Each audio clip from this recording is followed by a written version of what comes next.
everyone. Welcome back to another episode of Healthy Mind, Healthy Life, the podcast where personal growth gets personal and where healing isn't just a concept, it's a lived experience. So, now let me ask you one thing. Have you ever felt stuck in the same relationship pattern, no matter how much work you do on yourself? Or maybe you have found yourself repeating the same attachment wounds over and over, like getting close, pulling away, or clinging too tightly.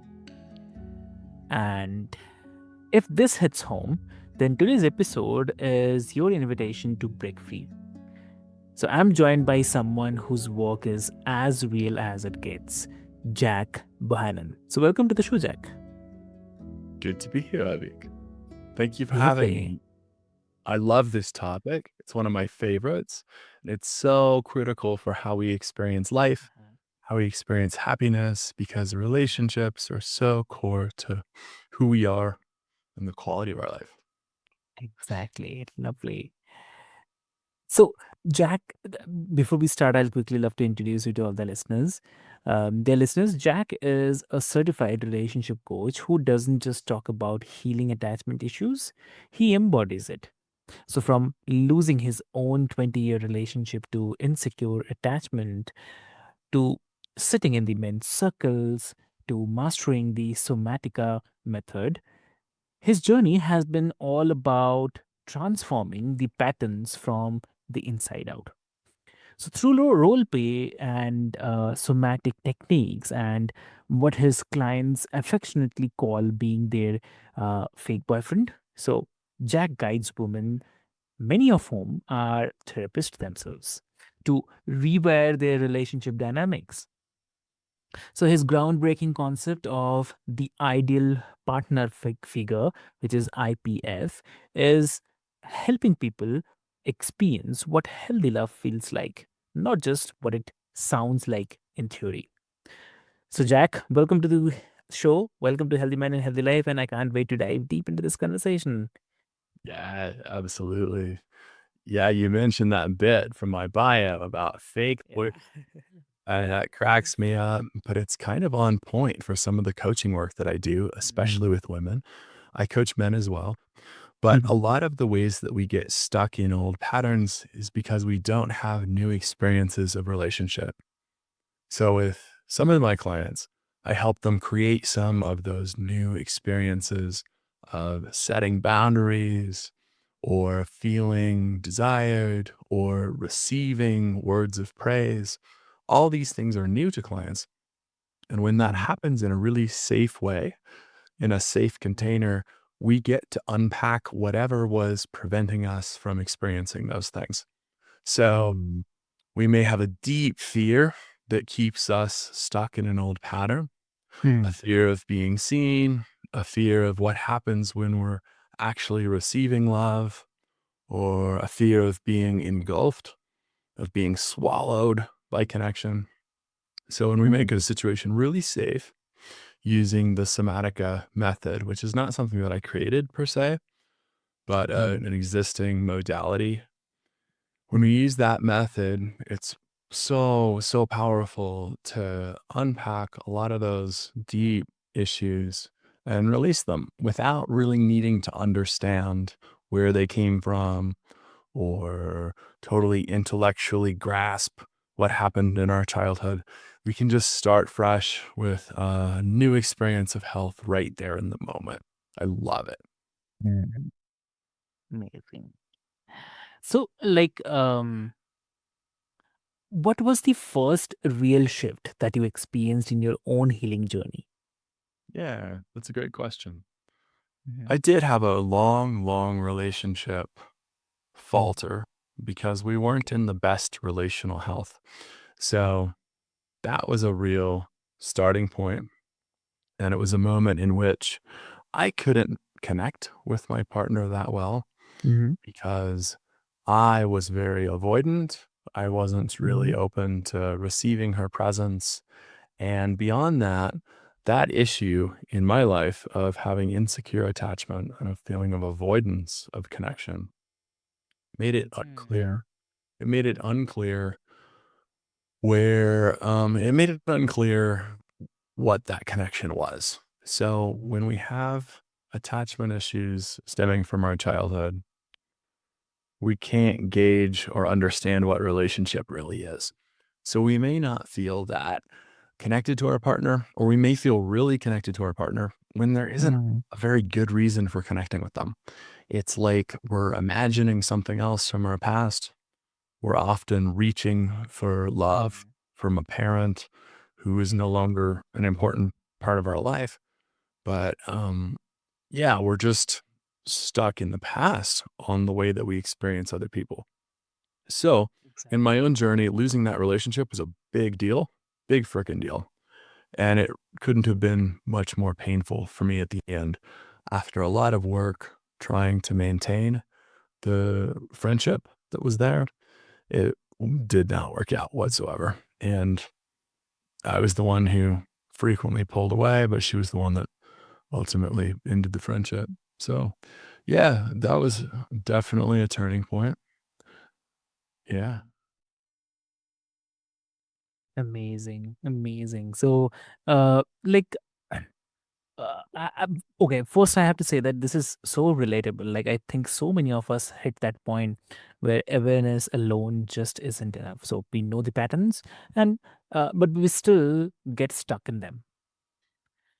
So you work a lot with the concept of healthy attachment, and uh, for someone who is new to this, how would you explain like what secure attachment actually looks like or feels like? Yeah. It feels very plain and peaceful. So when we have a secure attachment style with other people, we're able to connect with them in a way that feels comfortable. And then we're also able to be alone in a way that feels comfortable. So attachment is a really popular concept. Attachment theory is a really popular concept right now because I think it applies to a lot of relationships very well. It's easy to see in your relationships. And where it comes from is experiences in childhood where love felt like too much or it was unclear whether love was there. So those are two common situations that leave people avoiding connection or very anxious about seeking it. So there's this dynamic of push pull in a lot of relationships where it's back and forth, and one partner wants more connection and more reassurance. The other partner wants more freedom and autonomy. They go back and forth and back and forth. It's this constant dynamic that's really painful for both people. So, Mm. secure attachment is when we're in a relationally healthy place. We're able to offer ourselves a lot of reassurance and we're able to enter into connection with somebody in a way that's less charged. It's less treacherous. It feels like there's less at stake in one way. And you can just sit next to somebody and hang out. Like, it's very simple. Exactly. And like, why do you think so many of us find it so hard to cultivate that in our adult relationships? What do you say? Yeah, we do find it hard. It's like we're cast into a mold. We're in one shape. Yeah. As we exit our childhood, for whatever reason, we're in one Mm. shape. And we can be in a strange shape because of other reasons other than parenting. It can be that we moved a lot as a Mm. kid, or we had a particular event happen that was really traumatic. But Mm.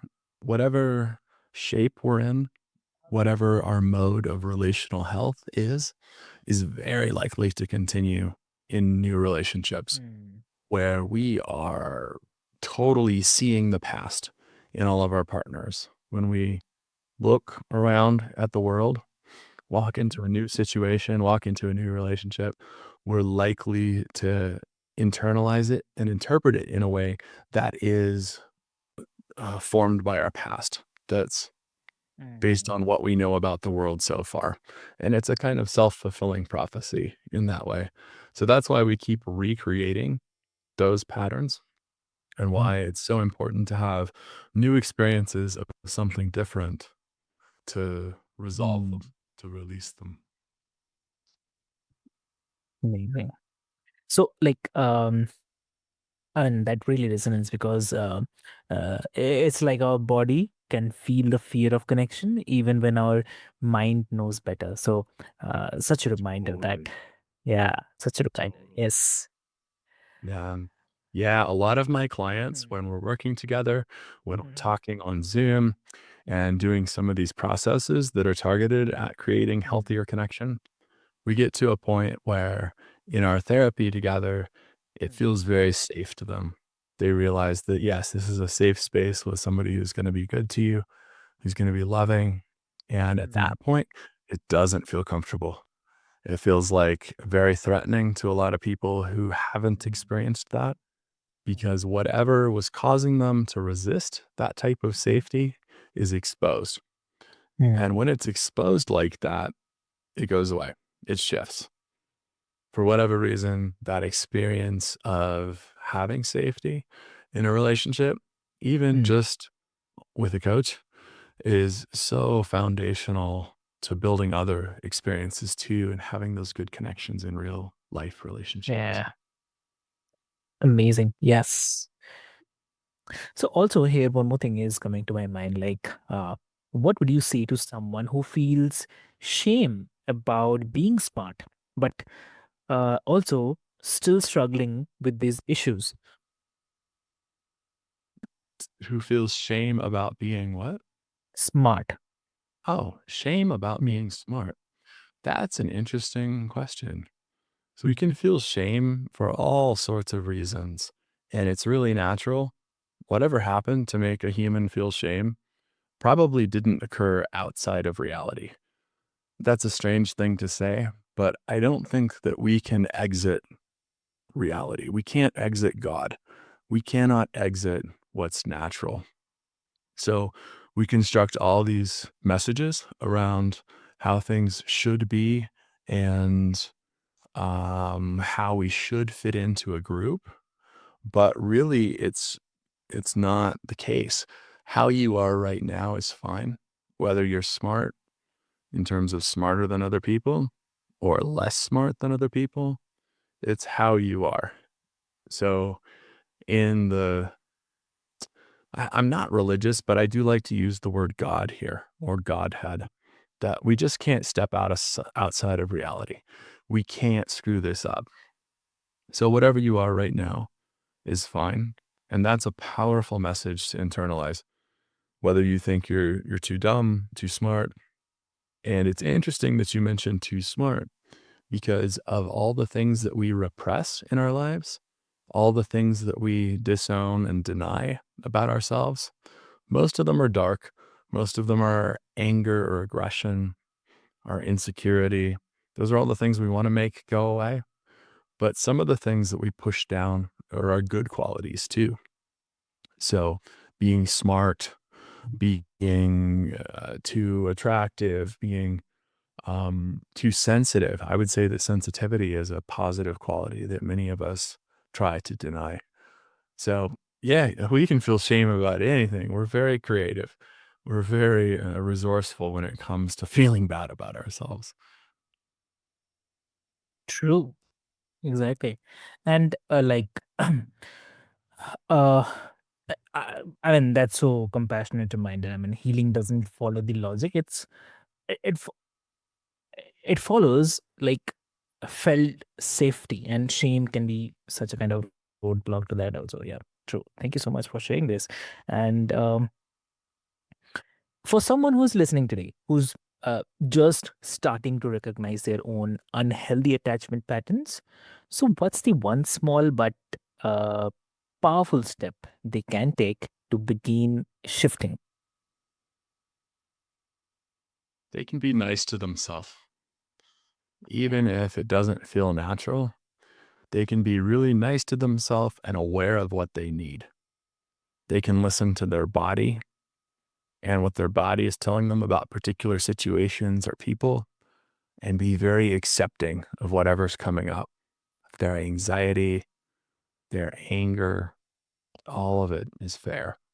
So when you're able to provide yourself some of that reassurance, when you're able to sit in that discomfort that you might be having, you become more securely attached in your relationships too, because you have a stronger foundation in yourself.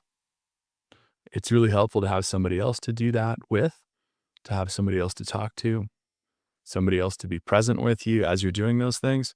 But you can absolutely make strides on your own too, of just how you're relating to yourself and how directly you're meeting your experience.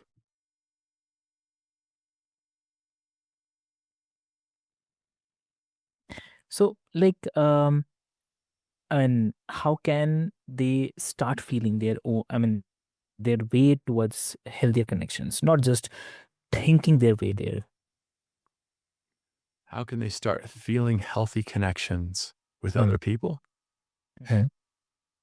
Yeah, it starts again with their connection to themselves and Mhm. how they're feeling in the moment. So when you're with somebody, you know when you feel comfortable. You Mm. know when you feel comfortable and calm, like at ease. And if you can Mhm. access that just for a moment and just with particular people, you can say, ah, okay, that's a baseline. That's something that I can kind of remember as a positive experience of connecting with somebody else.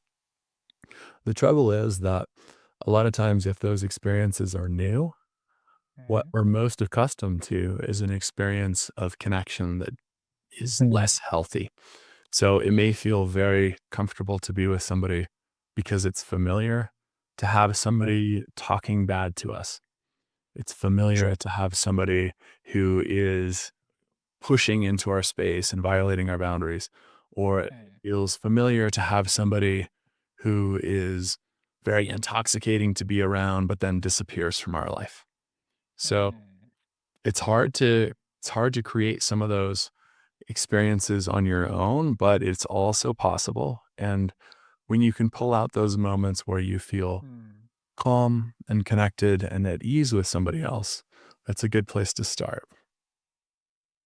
Amazing, amazing. So, it's really great. That's such a powerful, or it's a beautiful takeaway, because, dear listeners, it's like, don't wait until you have figured it out all. Just take that one step towards what feels safer, fairer, and more real. So that's amazing, Zach. Yeah. Yeah. Thank you so much for bringing this tenderness. Yeah, you saying something, please. Oh, absolutely. Yeah, it's a beautiful moment to take a step towards what feels um what feels healthy, what feels alive Mm. and comfortable is one thing, but also what feels alive and compelling and Mhm. connective, what feels like openness is yeah, that's a powerful move. Mm. Yeah, amazing. Lovely. So, Jack, thank you so much for bringing this wisdom and realness to this conversation. And for the listeners, if you have been carrying the weight of old relationship patterns, then know this, that you are not broken. You are just wired in ways that protected you once, but might be holding you back now. So, yes, and if this episode has touched your heart, share it with someone whom you love, leave us a review, and let's keep the ripple effect of healing going. So, until next time, stay curious, stay kind, and remember, healthy mind leads to a loving life. So, thank you so much.